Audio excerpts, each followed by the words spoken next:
الحمد لله وكفى وسلام على عباده الذين اصطفى أما بعد أعوذ بالله من الشيطان الرجيم بسم الله الرحمن الرحيم إنما يعمر مساجد الله من آمن بالله واليوم الآخر وأقام الصلاة وآتى الزكاة ولم يخش إلا الله فعسى أولئك أن يكونوا من المهتدين صدق اللہ العظیم۔ بزرگوں، دوستوں، عزیز ساتھیوں، آج ہم بستی سے بالکل دور دراز پہاڑوں کے درمیان میں اس نئی مسجد میں نماز پڑھنے کے لیے جمع ہوئے ہیں۔ اللہ تعالی ہمارے اس جمع ہونے کو قبول فرمائے اور ہم سب کو پابندی سے 5 وقت نمازیں پڑھنے کی توفیق عطا فرمائے۔ دیکھیے، مسجد بنانا یہ بہت بڑا کام ہے، بہت اہم کام ہے۔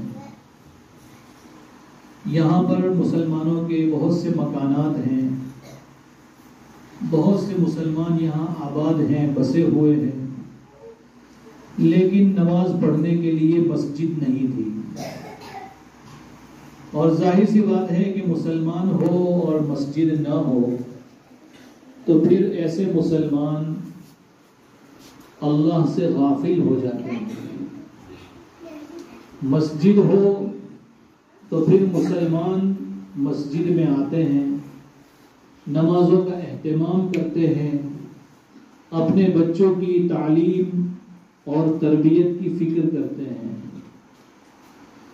اس لیے جہاں بھی مسلمان رہتے ہیں وہ سب سے پہلے اس کی فکر کرتے ہیں کہ بھائی یہاں مسجد ہے کہ نہیں ہے۔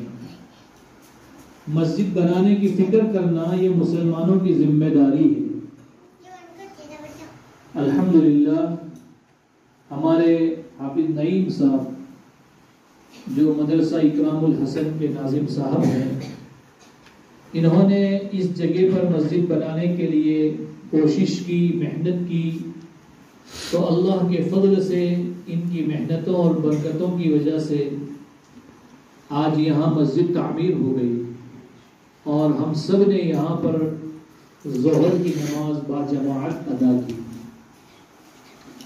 مسجد کو بنانا اور مسجد کو آباد کرنا یہ ایمان والا ہونے کی نشانی ہے۔ کوئی بھی ایمان والا مسجد کے بغیر زندگی نہیں گزار سکتا۔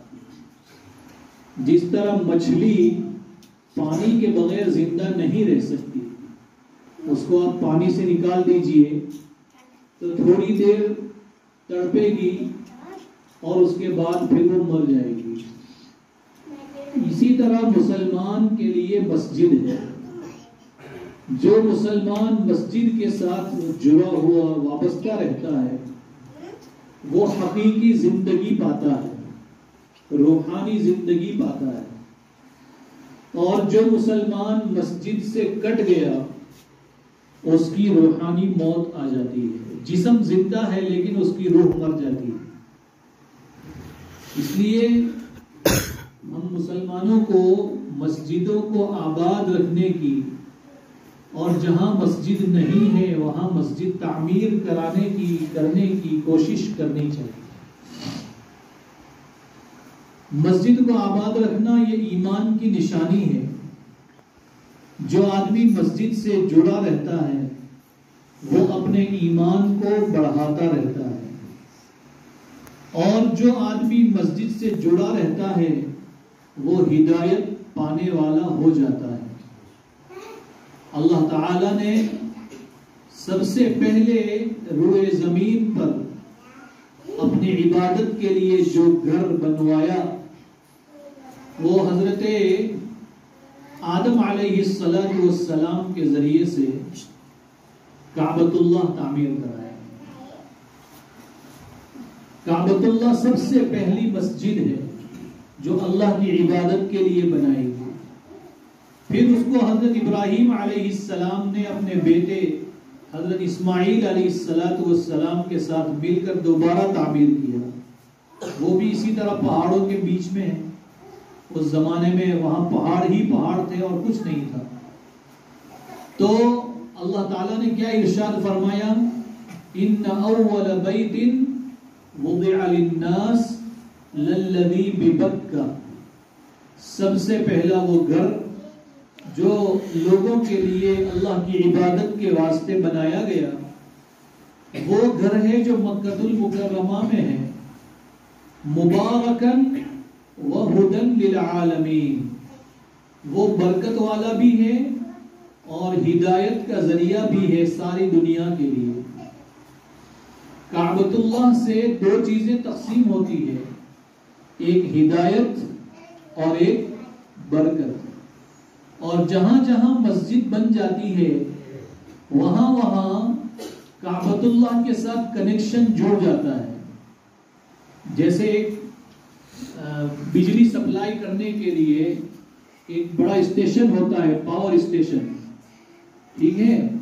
پھر وہاں سے جو ہے جہاں جہاں بستی اور آبادی ہوتی ہے وہاں پر ایک ایک ڈی پی لگائی جاتی ہے، ٹرانسفارمر لگایا جاتا ہے. پھر وہاں سے گھروں میں بجلی سپلائی ہوتی ہے. اسی طریقے سے یہ جو کعبۃ اللہ ہے یہ پاور اسٹیشن ہے، اور اس کعبۃ اللہ سے بجلی یعنی ہدایت اور برکت سپلائی ہوتی ہے، ٹرانسفر ہوتی ہے. کہاں ٹرانسفر ہوتی ہے؟ وہ ٹرانسفر ہوتی ہے مسجدوں میں. کہیں بھی دنیا کے کسی بھی کونے میں، بستی میں، شہر میں، گاؤں میں، جنگل میں، جہاں بھی مسجد ہو وہاں یہ ہدایت اور برکت تقسیم ہوتی ہے. یہاں اس بستی میں آج تک مسجد نہیں تھی تو یہاں پر ہدایت اور برکت کا ٹرانسفارمر نہیں تھا. اب یہاں جو ہے ہدایت اور برکت کا ٹرانسفارمر لگ گیا ہے. اب یہاں سے جو ہے ہدایت اور برکت، یہاں جتنے مکان ہیں قرب و جوار میں، دور دراز، ان سب گھروں میں ہدایت بھی تقسیم ہوئے گی اور برکت بھی تقسیم ہوئے گی. لیکن یہ تقسیم کیسے ہوئے گی بھائی؟ جب ہم یہاں آئیں گے تو یہاں سے ہدایت اور برکت لے کے جائیں گے. ایک آدمی بازار جاتا ہے تو بازار سے سامان لے کر آتا ہے، ارے لے کر آتا ہے نا بھائی. اسی طرح جو آدمی مسجد آتا ہے تو مسجد میں یہ دو سامان ملتے ہیں، یہ دو چیزیں مسجد میں ملتی ہے، تقسیم ہوتی ہے، ایک برکت اور ایک ہدایت. تو جو یہاں آئے گا وہ لے کر جائے گا ساتھ میں، جو نہیں آئے گا وہ یہ سوچے کہ یہ چیز میرے گھر پہ آ جائے گی چلتے چلتے. تو اللہ تعالیٰ اتنے محتاج نہیں ہیں، اللہ کی ذات بے نیاز ہیں.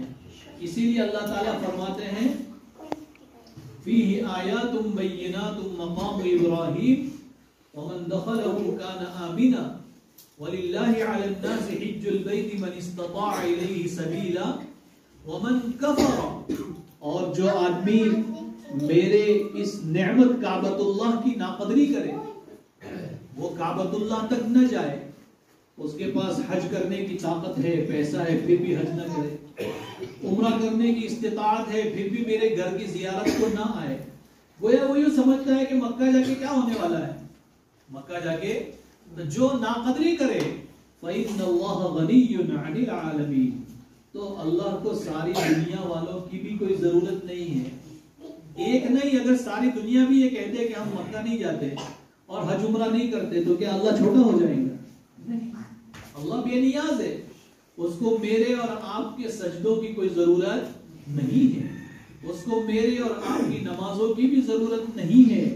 اس نے تو نمازیں اور روزے اور رکوع اور سجدے یہ سب اللہ نے اس لیے بنائے ہیں، اس لیے دیے ہیں تاکہ اس سے ہمارا فائدہ ہو. اللہ کا کوئی فائدہ نہیں ہے. اللہ نے میرے آپ کے فائدے کے لیے، میرے آپ کی ہدایت کے لیے، ہمارے نفع کے لیے، ہم کو اچھا بنانے کے لیے اللہ نے یہ سب چیزیں بنائی ہیں. اس لیے میرے بھائیوں، یہاں کے مقامی جو ساتھی ہیں وہ خاص طور پر اس بات کا خیال رکھیں کہ اللہ نے آپ کو مسجد دے دی ہے. اب اس مسجد میں 5 وقت کی نماز جماعت کے ساتھ پڑھنے کی عادت بنائیں اور فکر کریں کہ بھائی ہماری 5 نمازیں مسجد میں ہوگی انشاءاللہ. اور آپ کے گھروں میں چھوٹے چھوٹے بچے ہیں، ظاہر سی بات ہے کہ آج تک مسجد نہیں تھی، مسجد میں نہیں آتے جاتے تھے، کبھی جمعہ کو جاتے ہوں گے گاؤں میں جمعہ پڑھنے کے لیے، باقی نمازیں تو آپ لوگ یہیں گھروں میں پڑھتے ہوں گے. یا ہے کہ اس میں ہم سے غفلت ہوئی ہوگی. تو آج سے ہم صرف اکیلے نماز نہیں پڑھیں گے، بلکہ ہمارے گھر میں جو چھوٹے چھوٹے بڑے بڑے جو بھی بچے ہیں، ان بچوں کو ہم اپنے ساتھ مسجد میں لائیں، ان کو مسجد سے قریب کرنے کی کوشش کریں. ان بچوں کے لیے یہاں مکتب بھی شروع کیا جائے گا انشاءاللہ. تو آپ جو ہے اپنے بچوں کو یہاں مکتب پڑھائیے، مکتب پڑھائیں. جو بچے مکتب پڑھتے ہیں تو وہ بچوں کا ایمان، ان بچوں کا عقیدہ، ان کا اسلام سب محفوظ رہتا ہے، بن جاتا ہے. اور جو لوگ مکتب نہیں پڑھتے تو پھر یہ بچے نام کے تو مسلمان رہتے ہیں، لیکن ان کے دل میں ایمان نام کی کوئی چیز ہوتی نہیں. ماشاءاللہ ہمارے یہاں کے مقامی علماء کرام بھی یہاں تشریف فرما ہے. آپ تمام حضرات بھی اس مسجد کے تعلق سے فکر کریں ہمیشہ. حافظ نعیم صاحب کر رہے ہیں، آپ سب ان کا ساتھ دیں اور یہاں مکتب قائم کریں. اور میں نے تو مولانا کو بھی یہ کہا کہ بھائی آپ جو ہے ہر جمعرات کو ایک معلم اور 10 بچے یہاں بھیج دیا ہے. 24 گھنٹے کی جماعت، ہر جمعرات کو ایک استاد اور 10-12 بچے بھیج دیجئے. وہ لوگ یہیں آ جائیں، شام کا کھانا بھی یہیں لا کر کھائیں، مدرسے سے لے کر آ جائیں. دوپہر میں بھی آپ بھیج دیجئے وہیں سے.